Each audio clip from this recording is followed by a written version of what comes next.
Thank you. So thank you to Bob and Penny for your informative session. It was great information, and I'm hoping that I can add to it. I am answering the same two questions as such, and I'm from the Department of Education in Western Australia and in the workforce planning area. And my focus is on demand and supply. And our current state is teacher workforce demand is influenced by student enrolment numbers and replacements required for teachers who leave the workforce. So our demand at the moment is secondary student enrolment numbers are expected to grow and peak during the next 3 years, easing from 2024 onwards.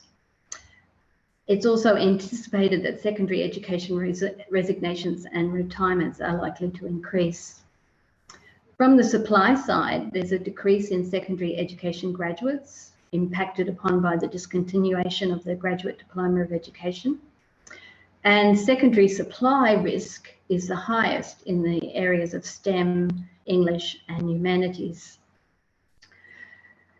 So currently the department is putting measures to supplement the secondary teacher supply and implementing a range of teacher supply initiatives, and of course investigating out of field that's known to lead to attrition rates. So in answering the questions, what evidence is needed to inform which policies, we're looking initially at evidence of prevalence, and it's known that, like, as far back as 1963, continent study in the US flagged that the number of teachers teaching out of field was very widespread, and research since has indicated an issue. And as Anna said yesterday, it's a phenomena. It needs consciousness. It's time to get real, manage and lead. So in that scenario, the department's looked at well evidence, and currently 2 surveys are done in August annually, every year. And we've utilised these surveys as a thermometer to investigate out of field and what's happening. Of course, these surveys are for first-year graduates, and it's known that, you know, we chose to look here because it's known, as Paul Weldon has said, that more than 1/3 of all teachers in their first 2 years of teaching are teaching out of field at years 7 to 10, at least some of the time, compared to 1/4 of teachers who have more than 5 years of teaching experience. So we've chosen to look at first-year grads assigned to teaching out of field. And as I mentioned, it's a thermometer because these are existing surveys that have been done since 2015 as such. And we've added questions to them in regard to out of field. So it's not a full depth survey as such, specifically on out of field. So these surveys, we've used, for the 2020 survey, we use that definition for out of field.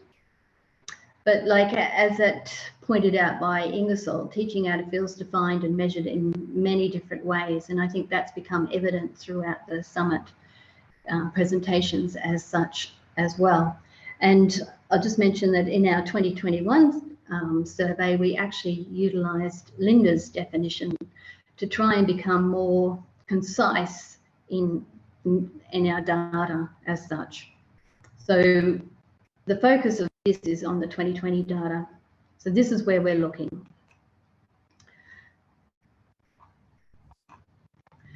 And in looking in the 2020 principles survey, this is what we found. So the response rate is quite high, 84%.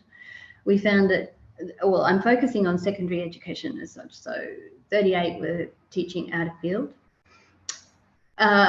It's interesting that it was a 50-50 split between metropolitan and non-metropolitan. It's usually thought that non-metropolitan regions are higher than metropolitan, but that's not what our data is telling us. We looked at the principal's viewpoint on how prepared the first-year graduates were in regard to literacy, numeracy as such. So this is areas that we've looked looked at to gather data.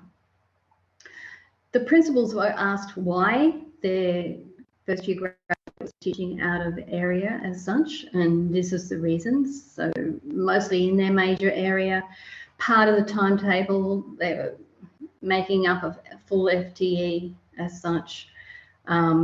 Secondary teaching in primary, so it's a whole gamut of information there. We also asked the principals about how they felt their graduates were rated against the standards. And we asked, in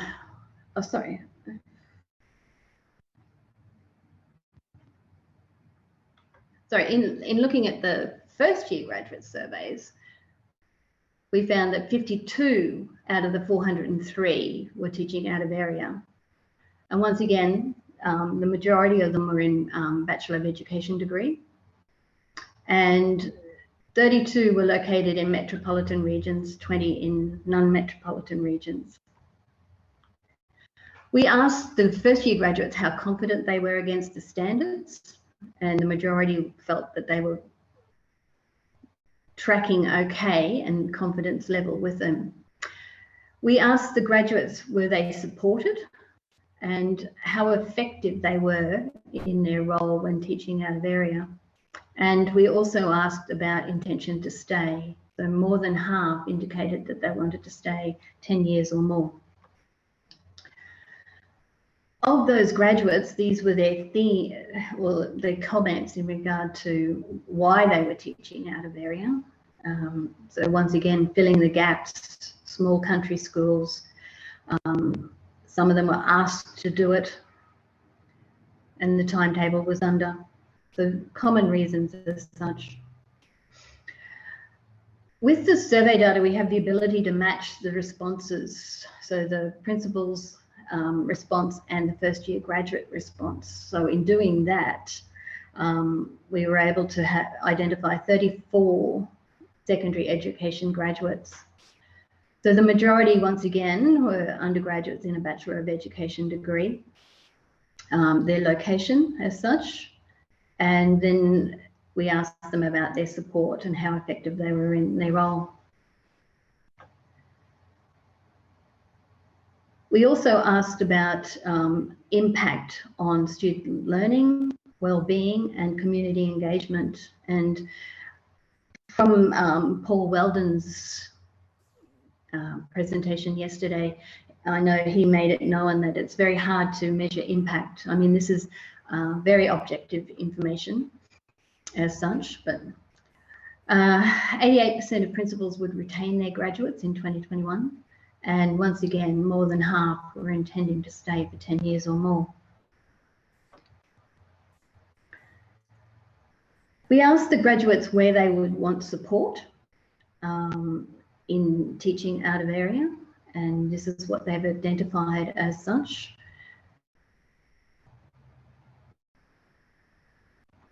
So the summary of the evidence needed to inform policies is the area that we've looked at. So the extent, the FTE proportion, how much they're teaching out of area, who, the first year graduates, what subjects are they teaching out of area compared to what their major or minor was, why are they teaching out of area, what supports do they receive as reported by principals, what supports do they require, and where.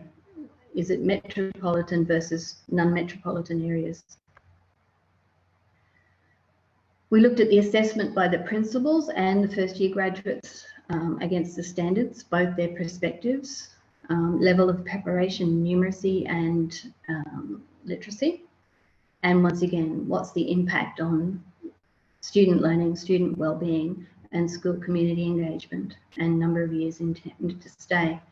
So that's the evidence that we've gathered in regard to understanding the extent of out of field in first year graduates. And once again, it's just a thermometer because it's not an in-depth survey as such. So in leading to, well, what's the department done about this, or the response of the department, and similar to Penny's scenario in Victorian department, we very much support our first year graduates through the graduate teacher induction program. There's learning modules for them, there's coaching, school-based inductions, and funding support for release from their school timetable to do professional learning, etc. But we also, once again, like Penny, deliver a lot of professional development through our LEAP program. So for this year alone, 2021, we've put through 441 teachers through all of these learning areas as such. And since the 2013, we've put through 2,055 through these different learning areas. And like Penny was saying, it's very expensive and it's resource intensive. But the department's also contributed to the TBAG reforms as such, and participated in a number of these reforms, once again with the goal of improving quality in teaching.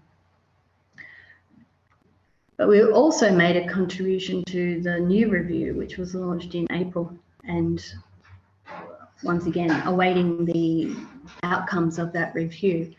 But also in gathering the evidence initially, we will know where we will fit into this quality review, what we will pick up, what we won't run with in regard to out-of-field teaching as well. So that supports our policy position with that.